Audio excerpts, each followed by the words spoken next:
बक्सर जिला के ब्रह्मपुर प्रखंड के नैनीजोर ऐतिहासिक गांव बा। यहाँ माने पद के कितना पद पर लोग बा एकर कोनो गणना नहीं थी।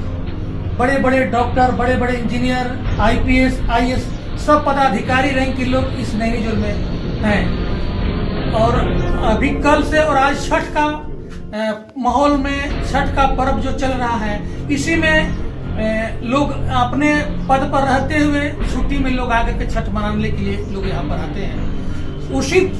उसी क्रम में हमको जानकारी मिली कि हमारे ही इस नैनीजोर के वासी हैं डॉक्टर, जो बनारस में बहुत बृहद पैमाने पर वहाँ के चर्चित डॉक्टर हैं और लोग इलाज करते हैं और ये नैनीजोर के वासी हैं।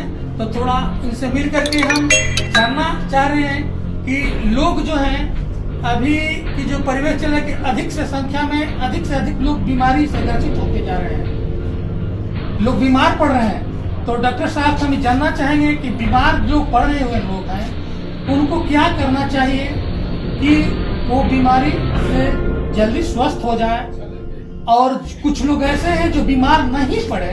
इस पर थोड़ा सा हम डॉक्टर साहब से जानना चाहेंगे और इसी पर डॉक्टर साहब अपना प्रकाश डालेंगे। और सबसे पहले तो हम परिवर्तन बिहार के ब्यूरो चीफ जितेंद्र तिवारी, हम आपसे परिचय जानना चाहेंगे डॉक्टर साहब कि आपका क्या परिचय है, और परिचय के बाद थोड़ा सा प्रकाश डालेंगे स्वस्थ कैसे रहें और जो लोग अस्वस्थ हो गए हैं उनको क्या करना चाहिए। तो चंद शब्दों में सर थोड़ा सा प्रकाश। जी, प्रणाम सबको। मैं डॉक्टर सत्येंद्र कुमार तिवारी काशी हिंदू विश्वविद्यालय में सर्जरी विभाग में। प्रोफेसर का तो मतलब समझते हैं आप लोग, पढ़ाने वाला, लेकिन सर्जरी का प्रोफेसर केवल पढ़ाने वाला नहीं, सर्जरी सिखाने वाला, भविष्य के लिए सर्जरी। और यही मेरी जन्मभूमि है नैनीजोर। बड़की नैनीजोर कहा जाता है, लेकिन इस विरासत में 3 गांव है, बड़की नैनीजोर, छोटी नैनीजोर और विश्व, तीनों जो एक है। तो यहीं से हम निकले, पले बढ़े और पिछले 20 साल से काशी हिंदू विश्वविद्यालय और पूरी तरह सरकारी सेवा। 20 साल में किसी भी मरीज को चाहे अपने रिश्तेदार जो भी सेवा हो। तो ये तो बरसात अभी बीत रही है, जाड़े का आगमन हो चुका है, छठ माता के पूजन के साथ सावधान रहने की जरूरत है। कुछ तो मौसम जनित बीमारियां होती है, जैसे ठंड लग जाना, गर्मी लग जाना, या मौसम के अनुसार मच्छर आना, उनसे मच्छरों से जनित बीमारियां, मक्खियों से जनित बीमारियां, गंदगी से जनित बीमारियां, कुछ भोजन की कमी से। तो एक तो मेरी राय है कि आप लोग जो भी हैं, सुन रहे हो, देख रहे हो, सुबह का नाश्ता एकदम समय से 8 बजे का जो भी नाश्ता घर पर जो उपलब्ध, बगल में उपलब्ध, अमरूद हो, खीरा हो, कुछ न हो तो अंकुरित चना हो, अंकुरित मूंग हो, 2 रोटी हो, थोड़ी सब्जी हो, दूध हो, दही अगर हो तो सबसे बढ़िया। ये स्वस्थ जीवन शैली में सुबह 8 बजे तक नाश्ता, बढ़िया नाश्ता दे। रात का खाना कम से कोशिश हो कि 8 बजे रात में उठकर बार-बार खाना। ये 2 चीजें बहुत जरूरी।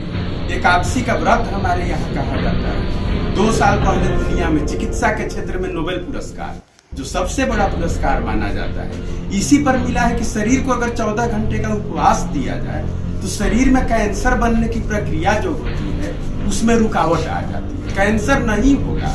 लोग बोलते हैं कि 12-12, 24 एकादशी जो कर देगा, वो जो बोल देता है वो सब, वो चीज अब आज सही हुई। ये हजारों साल से जो चल रहा है, तो समय से और समय के साथ जीवन शैली में बदलाव। जैसे अगर 50 साल के बुजुर्ग हैं तो झटके में उठे बैठे नहीं, जहाँ फिसलन भरी जमीन हो, जैसे हम घाट पर गए थे तो हड़बड़ा के दौड़ के चले, क्योंकि गिर जाने के बाद, हड्डी टूट जाने के बाद, दिमाग में चोट लग जाने के बाद अलग समस्या। तो समय के साथ 20 साल का एक जवान लड़का, उसको दौड़ना चाहिए, उसको धीरे धीरे चलना नहीं चाहिए, 4 किलोमीटर दौड़ लगा। लेकिन 50 साल का आदमी वो चल सकता है। तो समय को पहचाने, उम्र को पहचाने और उसके साथ अपने आप को, क्योंकि कभी आप पिता की भूमिका में होते हैं तो कभी पुत्र की भूमिका में थे, और कभी आप दादा की भूमिका में होते। तो इसलिए इस तरह मेरा ये सुझाव है, स्वस्थ जीवन शैली के लिए समय पर भोजन, उचित व्यायाम और स्वस्थ दिनचर्या, जिसमें रात में 8 बजे से पहले और कम से कम 8 घंटे की सही नींद आनी चाहिए। सुबह आप 4 बजे जग जाते हैं लेकिन सुबह 8 बजे जगना समस्या है। जीवन शैली अलग हो सकती है, उसमें बदलाव थोड़ा सा लाए। और बीमारियां अगर हो, शरीर खुद बता देता है। दर्द में आराम नहीं होता डॉक्टर, सरकारी सिस्टम में उपलब्ध है डॉक्टर, प्राइवेट में भी चिकित्सक है। और काशी हिंदू विश्वविद्यालय में अगर अपने क्षेत्र का कोई भी आता है, हम अगर बैठते हैं वहां मंगलवार को ओपीडी, आप पर्चा जमा करो तो बिल्कुल बोल दे कि डॉक्टर साहब के गांव के हैं, डॉक्टर साहब के जिला के हैं, वहां ऐसे भी आप आके बीमार हैं। क्योंकि जिस मिट्टी में हम पैदा हुए, जिस मिट्टी को आज नमन करने छठ में आए, उस मिट्टी के लोगों की सेवा करिए तो सौभाग्य की बात है। ये कहाँ सबको सेवा का सौभाग्य मिल पाता है? हम अमेरिका में चले जाएं, बहुत बड़े आदमी हो जाएं, लेकिन अपने लोगों की तो सेवा नहीं कर पाएंगे। तो यह हमको सौभाग्य भगवान भोलेनाथ काशी के वासी है, वे दिए हैं, बिना उनके कृपा के संभव नहीं है।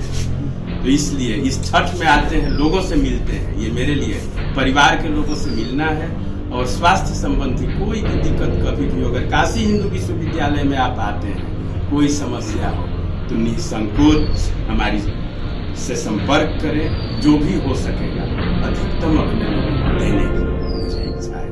दे क्या पाए, ईश्वर ने जो शक्ति दी है उसी को जो है उन्हीं के प्रसाद को अपने लोगों में वितरित करें। नमस्कार।